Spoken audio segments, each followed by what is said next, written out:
सज्जन हो, नमस्कार. आपण वेदाचं चिंतन करतो आहोत.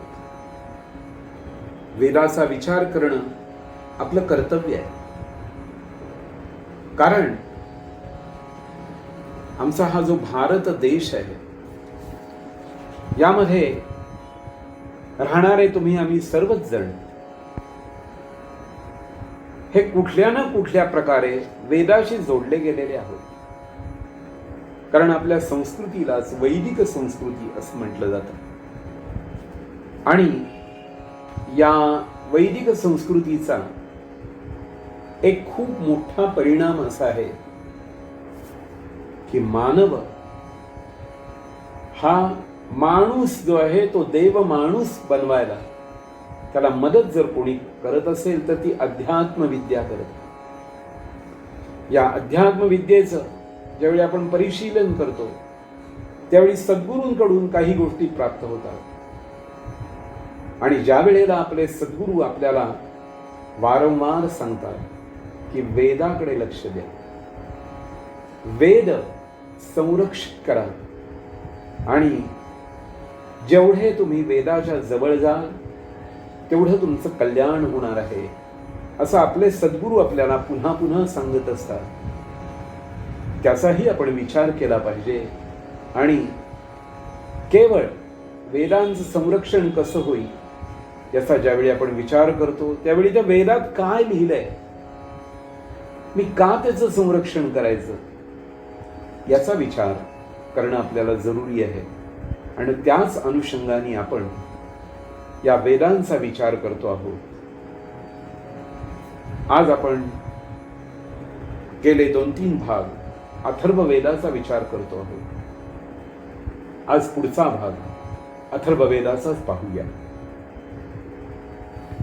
याच्यामध्ये मानवी व्याधींशी जोडलेल्या देवदेवता आणि त्यांचे उतारे याचा जो भाग आहे तोही आपण पाहूया. फार पूर्वीपासून माणसाला रोगमुक्त निरामय जीवनाचा ध्यास लागलेला आहे. पूर्व काळामध्ये नैसर्गिक दृष्टीने माणसं जी आहेत ती बलवान होती, भरपूर काम करणारी होती, कष्टमय जीवन होतं. जशी ती विद्वान होती, उपासक होती, तसेच कर्म करणारी होती. सध्या आपल्याला जे अनेक रोग होतात याच्या मुळाशी जर आपण गेलो तर कर्म सुटलेलं आहे, शुचिर्भूतता निघून गेलेली आहे आणि परिणामी अनेक व्याधी वाढलेल्या आहेत. पण त्याही काळामध्ये, पूर्व काळामध्ये आज जशा साथी येतात तसे साथींचे रोग त्याही काळात येत असणार आहे. म्हणून त्यावेळी या वनस्पतींचा काढा घ्या, त्या वनस्पतीचा काढा घ्या, आणि तो काढा उकळत असताना, तो तयार होत असताना हे सूक्त म्हणा, ते सूक्त म्हणा, हा भाग याच्यामध्ये मुद्दाम सांगितलेला दिसतो. आजही आयुर्वेदाचा जर आपण विचार केला, चरक संहितेचा जर आपण विचार केला, वाग्भटाचा जर विचार केला, तर त्यामध्ये सुद्धा ज्या वेळेला औषध बनवण्याची भट्टी लावली जाते त्यावेळेला वेगळी वेगळी सूक्त म्हणायची पद्धत पूर्वापार होती. आज औषधांच्या फॅक्टऱ्या निघालेल्या आहेत आणि मूळ हा जो भाग होता की औषध बनत असताना जे मंत्र म्हटले जायचे किंवा त्या त्या वनस्पतींना काढून आणायच्या वेळेला जे मंत्र म्हटले जायचे ते आज म्हटले जात नाही. फार पूर्वीपासून मानवाला रोगमुक्त निरामय जीवनाचा ध्यास लागलेला आहे आणि त्यासाठी तो वनस्पतींचा वापर हजारो वर्षांपासून करत होता आणि आहे. त्याची परिणती आयुर्वेदात झाली असं आपण म्हणू, पण आयुर्वेद हा सुद्धा खूप प्राचीन आहे. अथर्ववेदात अनेक सूक्तांची अधिष्ठात्री देवता वनस्पती आहे.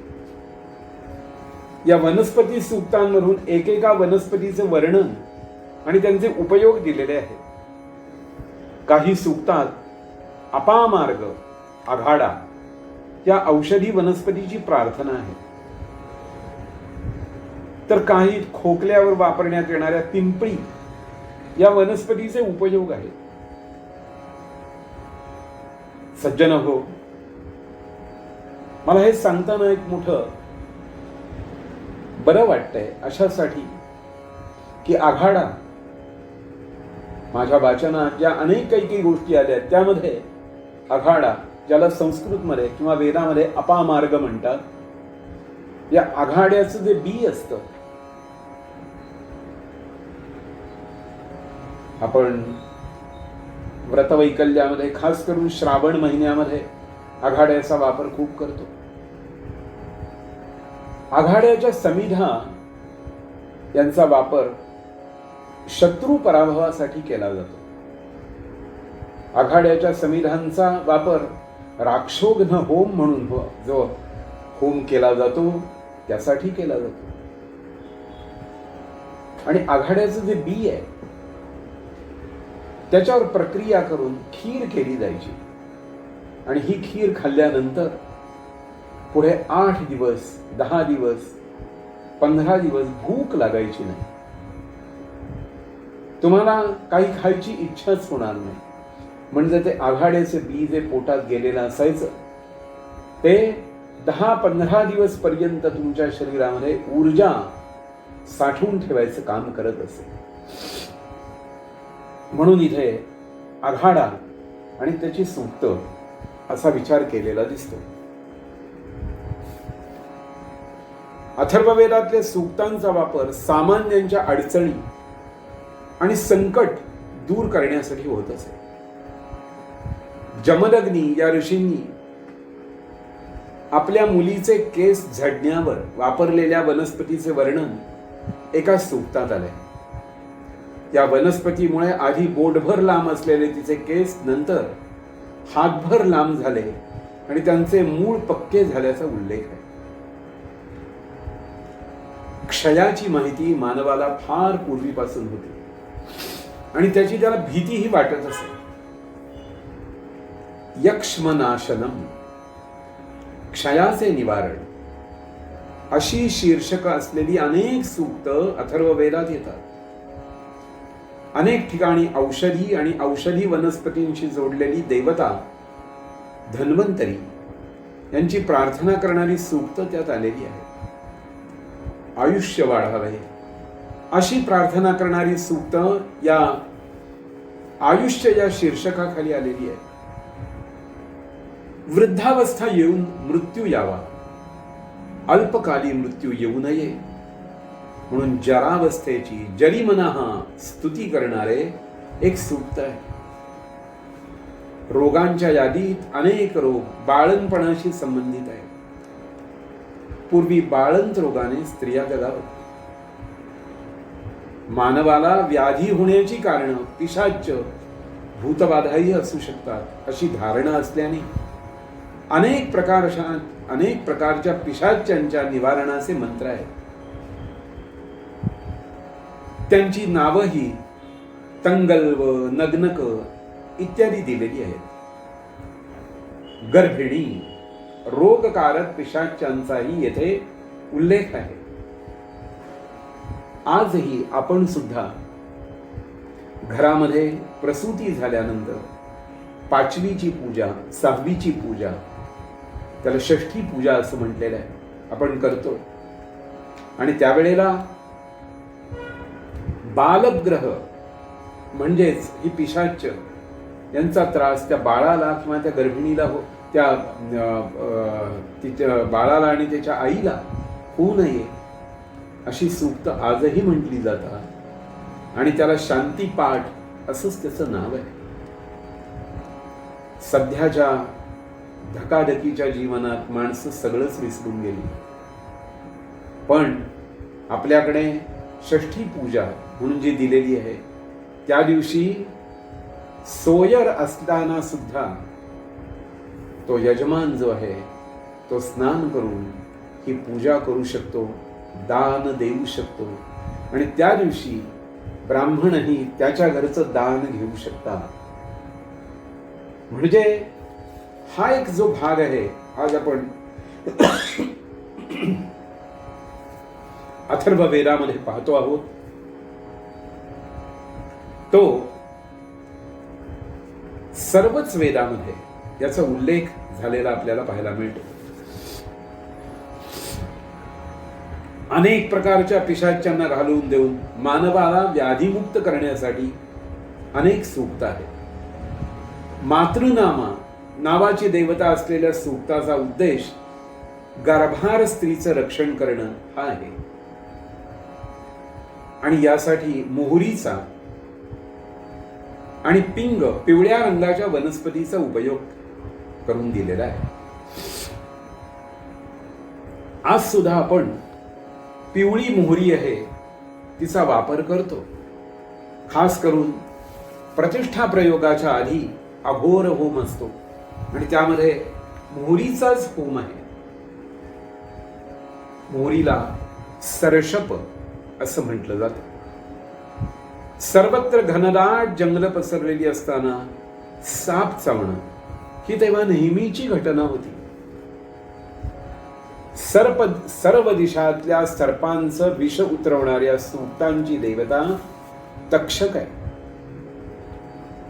ते सूक्त सर्पविषनाशनम म्हणून म्हटलं गेलेलं आहे. गरुड आणि सापाचं वैर आपल्याला माहीतच आहे. गरुडच सर्पविषावर उतारा देऊ शकतो अशी त्यावेळी धारणा असावी. सर्पविष उतरवण्यासाठी तांबूव अथवा तस्थुष पदार्थांचा वापर करीत असे. अथर्ववेदात निरनिराळ्या सर्पांची नावं आलेली आहेत. असित, अलिगी, तक्षक, विलिगी आणि तैमात अशी ती आहेत. आपल्याकडे ऋग्वेदात इंद्राने वृत्र नावाच्या महाभुजंगाचा वध केल्याची कथा आलेली आहे. तशीच कथा मध्यपूर्वेतल्या देश मेसोपोटेमिया, इजिप्त इत्यादी ठिकाणी प्रचलित होती. एनलिन या देवतेने तियामत या महाभुजंगाचा वध केला अशी ती कथा आहे. अथर्ववेदातील तैमात या भुजंग नामावरून अथर्ववेदातील समाजाचे मध्यपूर्वेतील देशांबरोबर सांस्कृतिक आदान प्रदान होते हे लक्षात येते. सज्जन हो, आपण असाच अथर्ववेदाचा थोडा थोडा अभ्यास करत राहूया. आपल्याला वेगळी वेगळी माहिती पाहायला मिळेल, ऐकायला मिळेल, अभ्यासायला मिळेल. पुढच्या भागात अथर्ववेदाचाच आणखीन जो भाग आहे त्याचाही विचार करूया. धन्यवाद.